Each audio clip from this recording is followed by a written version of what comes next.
जय श्री राधा कृष्ण श्रोताओं। जैसे कि हम आपको पहले गीता के 2 अध्यायों का श्रवण करवा चुके हैं, जिसमें पहला अध्याय अर्जुन विषाद योग था, दूसरा अध्याय सांख्य योग था। इसी कड़ी में तीसरा अध्याय है कर्म योग।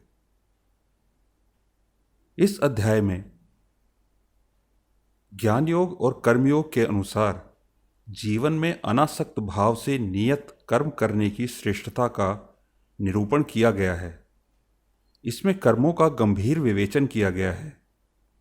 अज्ञानी और ज्ञानवान के लक्षण तथा राग द्वेष से रहित होकर कर्म करने के लिए प्रेरणा की बातें कही गई हैं।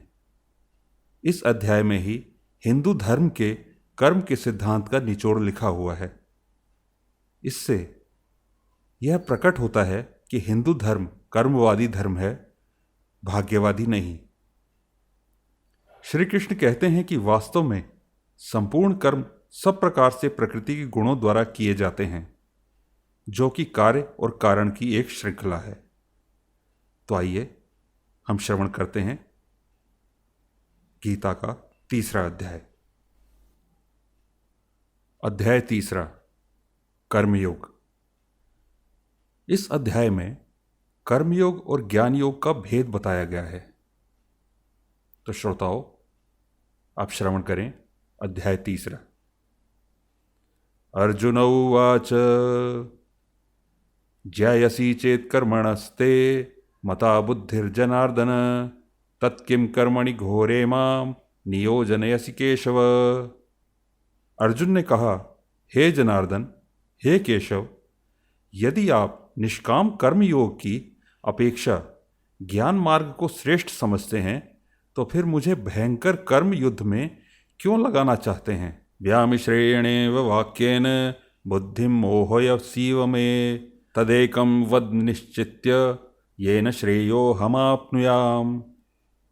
आप अनेक अर्थ वाले शब्दों से मेरी बुद्धि को मानो मोहित कर रहे हैं, अतः इनमें से मेरे लिए जो एकमात्र श्रेयस्कर है उसे कृपा करके निश्चय पूर्वक मुझे बताएं, जिससे मैं उस श्रेय को प्राप्त कर सकूं। श्री भगवानुवाच लोकेस्मिन् द्विविधा निष्ठा पुरा प्रोक्ता मया नघ ज्ञान योगेन सांख्यानम कर्म योगेन योगिनाम। श्री भगवान ने कहा, हे निष्पाप अर्जुन, इस संसार में आत्म साक्षात्कार की 2 प्रकार की विधियां पहले भी मेरे द्वारा कही गई हैं। ज्ञानियों के लिए ज्ञान मार्ग सांख्य योग और योगियों के लिए निष्काम मार्ग कर्म योग भक्ति योग नियत हैं। न कर्मणा मनारंभा निष्कर्म्यम पुरुषोष्णुते न च संन्यसनादेय सिद्धिम समधिगच्छति। मनुष्य ना तो बिना कर्म किए कर्म बंधनों से मुक्त हो सकता है और न ही कर्मों के त्याग संन्यास मात्र से सफलता सिद्धि को प्राप्त हो सकता है। न ही कश्चित् क्षणमपि जातु तिष्ठत्य कर्मकृत कार्यते ह्यवशः कर्म सर्वः प्रकृतिजैर्गुणैः। कोई भी मनुष्य किसी भी समय में क्षण मात्र भी कर्म किए बिना नहीं रह सकता है, क्योंकि प्रत्येक मनुष्य प्रकृति से उत्पन्न गुणों द्वारा विवश होकर कर्म करता है। कर्मेन्द्रियाणि संयम्य य आस्ते मनसा स्मरन् इंद्रियाणार्थान् विमूढ़ात्मा मिथ्याचारः स उच्यते।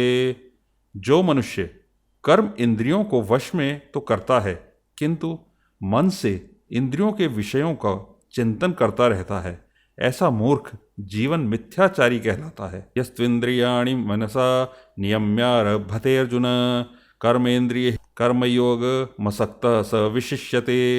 हे अर्जुन, जो मनुष्य मन के द्वारा इंद्रियों को वश में करने का प्रयत्न करता है और बिना किसी आसक्ति के कर्मयोग का आचरण करता है, वही सभी मनुष्यों में अति उत्तम मनुष्य है।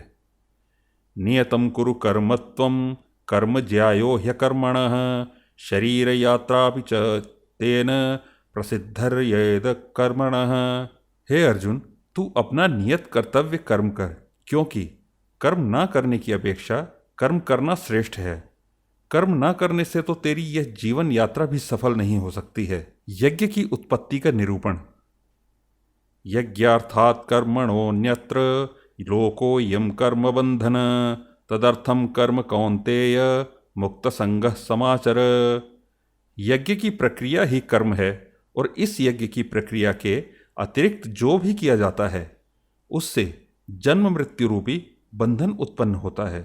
अतः हे कुंती पुत्र, उस यज्ञ की पूर्ति के लिए संग दोष से मुक्त रहकर भली भांति कर्म का आचरण कर। सहयज्ञा प्रजा सृष्टा पुरोवाच प्रजापतिः अनेन प्रसविश्वध्वमेश वोस्तिष्ठ कामधुक। सृष्टि के प्रारंभ में प्रजापति ब्रह्मा ने यज्ञ सहित देवताओं और मनुष्यों को रचकर उनसे कहा कि तुम लोग इस यज्ञ द्वारा सुख समृद्धि को प्राप्त करो और यह यज्ञ तुम लोगों की इष्ट से संबंधित कामना की पूर्ति करेगा। देवान् भावयतानेन ते देवा भायन्तु नवः परस्परं भावयन्तः श्रेयः परमवाप्स्यत। इस यज्ञ द्वारा देवताओं की उन्नति करो और वे देवता तुम लोगों की उन्नति करेंगे। इस तरह एक दूसरे की उन्नति करते हुए तुम लोग परम कल्याण को प्राप्त हो जाओगे। इष्टान् भोगान् हि वो देवा दास्यते यज्ञ भाविताः तैर्दत्तान् प्रदायेभ्यो यो भुङ्क्ते तेन एव स। यज्ञ द्वारा उन्नति को प्राप्त देवता तुम लोगों की सभी आवश्यकताओं की पूर्ति करेंगे, किंतु जो मनुष्य देवताओं द्वारा दिए हुए सुख भोगों को उनको दिए बिना ही स्वयं भोगता है उसे निश्चित रूप से चोर समझना चाहिए। यज्ञ शिष्टाशिनः संतो मुच्यन्ते सर्वकिल विषयैः भुञ्जते ते स्वधम पापा ये पचन्त्यात्म कारणात्।